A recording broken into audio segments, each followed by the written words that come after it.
Creator की अभिव्यक्ति। ओम श्री गुरु सत्ताय नमः। जागो शक्ति स्वरूपा नारी, तुम हो दिव्य क्रांति चिनगारी। देवी स्वरूपा माताओं बहनों, प्यारी बेटियों, आप सभी को सादर प्रणाम। या देवी सर्वभूतेषु मातृरूपेण संस्थिता, नमस्तस्यै नमस्तस्यै नमस्तस्यै नमो नमः। नारी की विशिष्ट भाव संवेदना से ही अभिभूत होकर के भारतीय संस्कृति ने उसे जगन माता के गरिमामय पद पर अधिष्ठित कर उसे बार बार नमन किया है। युग ऋषि का युग परिवर्तन संदेश यूट्यूब चैनल के सभी आत्मीय दर्शकों का स्वागत है, अभिनंदन है, क्योंकि आप सब इस युग के युग व्यास, युगावतार, युग दृष्टा, युग ऋषि, वेद मूर्ति, तपोनिष्ठ पंडित राम शर्मा आचार्य जी की अमृत बाणी सुनते हैं और उस पर मनन चिंतन करके अपने जीवन में उतार कर अपने को मानव से महामानव बनाते हैं। मनुष्य जन्म तो सहज होता है, पर मनुष्यता कठिन प्रयत्नों द्वारा प्राप्त करनी पड़ती है। ये दिव्य अमृत में संदेश आप सुनते हैं युग निर्माण योजना और युग परिवर्तन के उद्घोषक युग ऋषि पंडित राम शर्मा आचार्य जी का। इसी क्रम में देवियों, आज एक नई श्रृंखला शुभारंभ करने की प्रेरणा युग ऋषि ने दी है। तो आइए शुरू करते हैं। नारी जागरण की दिशाधारा नामक प्रकरण से आज का वीडियो संदेश। विषय है परमात्मा की सर्वोत्कृष्ट कृति नारी। ये संदेश नारी की गौरव गरिमा का बोध कराने वाला है। इसे सुने और मनन चिंतन कर आचरण में उतार कर जीवन को धन्य बनाएं। न्याय युग की वापसी और नारी की समर्थता। नारी का उन्मूलन और उत्पीड़न अपने जागरण के आलोक में पिछले दिनों की पिछलेपन की दुखद स्मृतियां भर बनी रह सकती हैं। उनके जड़ जमाए रहने का समय चला गया। प्रथा परंपरा को दुहाई देने वाले, उनका आश्रय लेकर अनैतिक को बरतने और नैतिक को झुठलाने वाले लोग भी ये समझने लगे हैं कि समय बहुत आगे बढ़ गया है। मनुष्य मनुष्य के बीच खाई खड़ी करने वाले अब तक अपनी मौत के साथ मर रहे हैं। जाति, लिंग और आर्थिक विषमता का निर्माण करने और उसे चलाते रहने वाले तत्वों का पराभव सुनिश्चित है। प्रकाश के सामने अंधकार कैसे टिके? तथ्य के सम्मुख विडंबना का आग्रह कब तक चले? जो अपनी मौत आप मर रहा हो, उसके अनौचित्य के संदर्भ में बहुत चिंता करने की आवश्यकता नहीं। आवश्यकता इस बात की है कि कोठी को भरा कैसे जाए, क्षति की पूर्ति कैसे हो, खाई पाटने के लिए क्या किया जाए और खंडहरों के स्थान पर नया भवन कैसे खड़ा हो। समय की मांग ये है कि रचनात्मक प्रयोगों को हाथ में लिया जाए। अनौचित्य को निरस्त करना ही काफ़ी नहीं, महत्वपूर्ण यह है कि उसका स्थानापन्न ढूंढा जाए। नारी को उतना ही सुयोग एवं समर्थ बनने का अवसर मिले जितना कि नर को मिलता रहा है और मिल रहा है। क्षति की पूर्ति के लिए ये विशेष प्रयास और साहस करना पड़ेगा। नारी को नर के समतुल्य बनाने के लिए जाने वाले प्रयत्नों में जितनी तत्परता बरती जाएगी, न्याय युग की वापसी उतनी ही सुलभ होगी। मेरी स्टोप्स के अनुसार गृहस्थ जीवन गाड़ी के दो पहियों की तरह है, जिसकी सफलता नर और नारी के समग्र सहयोग पर निर्भर है। गृहस्थ एक जीवंत आनंद है, स्वर की छोटी सी प्रतिकृति है, किंतु शर्त यह है कि ये वो सघन आत्मीयता के आधार पर विनिर्मित हुआ हो। नारी की एकाकी सत्ता समग्र उद्यान के समतुल्य। यो जंगल में खजूर के पेड़ एकाकी भी खड़े रहते हैं और दूसरों की तुलना में अपने बड़प्पन की घोषणा भी करते रहते हैं, किंतु वृक्षों की शोभा सुषमा उद्यान में ही देखने को मिलती है। पूरा उद्यान आकर्षण का केंद्र बना रहता है और अपने अस्तित्व से अनेक की अनेकानेक आवश्यकताएं पूर्ण करता है। पक्षी अपने परिवार बसाते हैं, व्यापारी फल खरीदने पहुंचते हैं, राह में उधर से निकलने वाले विश्राम पाते हैं, समीपवर्ती लोगों को सुगंध का आनंद मिलता है, माली का परिवार अपना गुजारा करता है और श्रेय तथा स्वास्थ्य का आनंद लूटता है। उपयोगी आरोपण करने के कारण लगाने वाले को संतोष और यश तो मिलता ही है, शास्त्रकार उसे स्वर्ग मिलने तक का आश्वासन देते हैं। उद्यान धन्य होता है और उससे संबंधित समुदाय भी। परिवार एक उद्यान है जिसमें छोटे पौधे और बड़े वृक्ष मिलजुल कर रहते और सुरंग तथा चिंतन पोषण का समग्र लाभ प्राप्त करते हैं। संयुक्त परिवार का हर सदस्य कितना सुखी और श्रेयाधिकारी बनता है, इसे उद्यान में लगे हुए हर पौधे से पूछा और जाना जा सकता है। पक्षी परिवार बसाते और वन्य पशु झुंड बनाकर रहते हैं। चींटी और दीमक, मधुमक्खी और टिड्डे जैसे छोटे कीड़े अपनी विशेषता का परिचय परिवार परंपरा अपनाकर ही दे सकते हैं।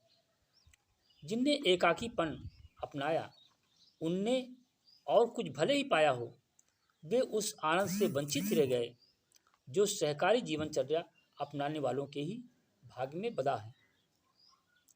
नारी की सत्ता मूर्तिमान परिवार है।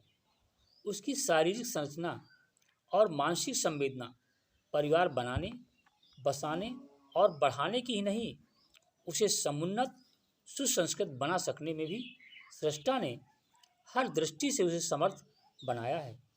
वो जहाँ रहती है, उद्यान बनकर ही रहती है और अपने कर्तव्य से सारे वातावरण को उल्लास से भरती है। जागृत महिला परिवार मंदिर की अधिष्ठात्री देवी। परिवार एक शरीर है और जागृत महिला उसका प्राण। दिखता तो शरीर का समग्र ढांचा है, पर उसमें जो स्फुरणा और प्रखरता पाई जाती है वो प्राण शक्ति की ही होती है। प्राण दुर्बल पड़े तो शरीर मुरझाया हुआ प्रतीत होगा और उसके निकल जाने पर तो मरण ही निश्चित है। परिवार के ढांचे को शरीर माना जाए और उसमें प्रखरता भरने वाली प्राण शक्ति को जागृत महिला। जो नारी भी एक प्राणी है और अन्य जीवधारियों की तरह वो भी अपनी जीवन यात्रा चलाती है, पर उसका गौरव महिला सिद्ध होने में है। महिला भी नहीं, जागृत महिला। जागृत का अर्थ है अवगत को रोकने और प्रगत संभावनाओं को बढ़ाने में जागरूक, सक्रिय और सक्षम। नारी को महिला बनाया जाए, उसके शुभ चिंतकों का यही सबसे बड़ा अनुग्रह होगा कि अपने संपर्क के स्त्री समुदाय को मात्र नारी न रहने दें, वरन उन्हें महिला जागृत महिला बनाने के लिए योजना बनाएं और सक्रियता अपनाएं। नारी देखने में एक व्यक्ति की तरह प्रतीत होती है, पर उसकी प्रतिभा समूचे परिवार को अनुप्राणित करती है। किसी सुसंस्कृत परिवार को देखकर उसके वैभव को कारण नहीं मानना चाहिए, वरन ये सोचना चाहिए कि ये इस घरौंदे में रहने वाली किसी जागरूक महिला का चमत्कार है। नारी की जागरूकता आमतौर से उसके वेश विन्यास या कला कौशल, शिष्टाचार एवं व्यवस्था क्रम में दृष्टिगोचर होती है, पर वस्तुतः उसकी गरिमा का क्षेत्र इससे कहीं अधिक बड़ा है। परिवार को सुव्यवस्थित, संतुष्ट, समुन्नत एवं सुसंस्कृत बनाने में जिसने जितना श्रम, मनोयोग एवं कौशल लगाया हो, इसके लिए जितने आत्मनियंत्रण एवं उत्सर्ग का परिचय दिया हो, उसे उसी स्तर की जागृत महिला कहना चाहिए। जागृत महिला अर्थात परिवार मंदिर में निवास करने वाली गृह लक्ष्मी, सृजन की अधिष्ठात्री, मानव आकृति में रहने वाली मातृशक्ति एवं देहधारी देवी। अग्रगामी पिछड़ों की सहायता करें। पिछड़ेपन को दूर करने के लिए भाव भरा योगदान प्रस्तुत करना उनका कर्तव्य है, जिन्हें प्रगतिशील होने का सुअवसर मिला है। सामान्य स्तर से जो भी आगे हैं, उनकी अग्रगामिता इसी प्रकार सार्थक होती है कि वे अपने से पिछड़ों को बराबर लाने में, बराबर वालों को आगे बढ़ाने में उपलब्ध समर्थता का उपयोग करें। पिछड़ेपन के कई भाग हैं: आर्थिक, शारीरिक, बौद्धिक, सामाजिक आदि। इन सब से अधिक भयावह भावनात्मक पिछड़ापन है। कोई अपने को हेय या हीन समझे, किसी को मानवीय गौरव गरिमा से लाभान्वित होने से वंचित रखा जाए, प्रतिबंधित किया जाए, ये भावनात्मक पिछड़ापन है। सर्वप्रथम किसे दूर किया जाए, यदि इसका चयन किया जाए तो सबसे अधिक हानिकारक और कष्टदायक भावनात्मक पिछड़ापन ही माना जाना चाहिए और उसी को दूर करने का अविलंब प्रयत्न होना चाहिए। पिछड़ापन कौन दूर करे? इसके लिए उनसे कहा जाएगा जो गतिशील है। सुख और सौभाग्य को मिल बांटकर खाया जाना चाहिए, अन्यथा वो विग्रह, ईर्ष्या, अहंकार और अनाचार के प्रसंग उपस्थित करेगा। नर को नारी की तुलना में वरिष्ठता प्राप्त है, समर्थता का उन्हें अहंकार भी है और उसे स्वीकार करने में आतंकित नारी की सहमत व्यवस्था भी। प्रचलन कुछ भी क्यों न हो, अनीत अनीति ही रहेगी। स्थिति बदली जानी चाहिए। स्त्रियों के पिछड़ेपन को दूर करने की जिम्मेदारी पुरुषों को अपने कंधे पर उठानी चाहिए। पुरुष का पौरुष इसी में है कि वो अपनी जन्मदात्री, सहचरी एवं शालीनता की संरक्षिका नारी के पुनरुत्थान में प्राणपण से योगदान करे। नव जागृत की इस पुण्य बेला में समर्थ कहलाने वाले पुरुष को यह उत्तरदायित्व उठाना ही होगा कि वो नारी को मानवीय अधिकारों से वंचित करने वाले बंधनों से मुक्त कराने में समुचित योगदान प्रस्तुत करें। नारी पारिवारिकता की प्रतिमूर्ति। परिवार मात्र एक संगठन नहीं, वरन तत्व दर्शन भी है। व्यक्ति की महत्ता और समाज की समर्थता इसी तत्व दर्शन के प्रयोग पर अवलंबित है कि पारिवारिकता की मनोवृत्ति एवं प्रवृत्ति को कहाँ, किसने, किस प्रकार अपनाया है। जहाँ उसमें अनुदारता बरती और उपेक्षा की गई होगी, वहाँ संकीर्ण स्वार्थपरता ने दूसरों का ही नहीं, अपना भी सर्वनाश किया होगा। विकास का एक ही आधार है, भाव भरा सहयोग।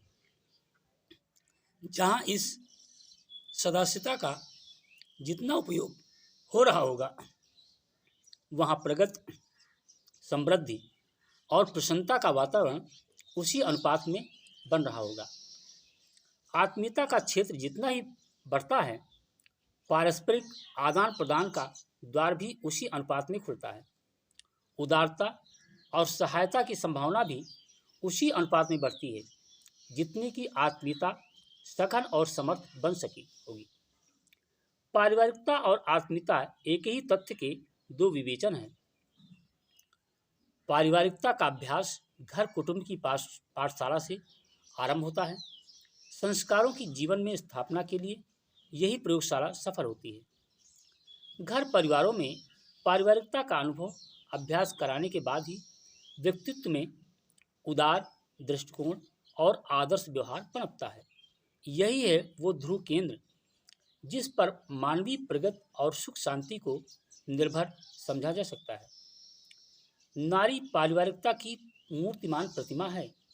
उसकी समग्र संरचना इसी प्रकार हुई है मानो उसे परिवार तत्व दर्शन की जीती जागती प्रतिमा के रूप में गढ़ा गया हो। नारी का उत्कर्ष प्रकारांतर से पारिवारिकता के तत्व ज्ञान को परिपुष्ट करता है। आचार्य चतुर्थेन शास्त्री के अनुसार नारी जगत की एक पवित्र स्वर्गीय ज्योति है। त्याग उसका स्वभाव, प्रदान उसका धर्म, सहनशीलता उसका व्रत और प्रेम उसका जीवन है। क्रिएटर का विनम्र निवेदन। युग ऋषि का युग परिवर्तन संदेश यूट्यूब चैनल के आत्मीय दर्शकों, अभी आप सुन रहे थे युग ऋषि का अमृतमय संदेश। इस पर मनन चिंतन करें और जो आपके लिए उचित हो उसे अपने आचरण में उतार कर नर से नारायण बने और जीवन को धन्य बनाएं। अपने इस मित्रों तक इस संदेश को ज़्यादा से ज़्यादा शेयर संप्रेषित जरूर करें, ताकि मानव में देवत्व का उदय होकर धरती पर स्वर्ग का अवतरण हो। यही युग निर्माण योजना और विचार क्रांति अभियान का उद्देश्य है। मनुज देवता बने बने ये धरती स्वर्ग समान, यही संकल्प हमारा है, यही संकल्प हमारा है। विचार क्रांति अभियान इसी को कहते युग निर्माण, यही संकल्प हमारा है, यही संकल्प हमारा है। धन्यवाद।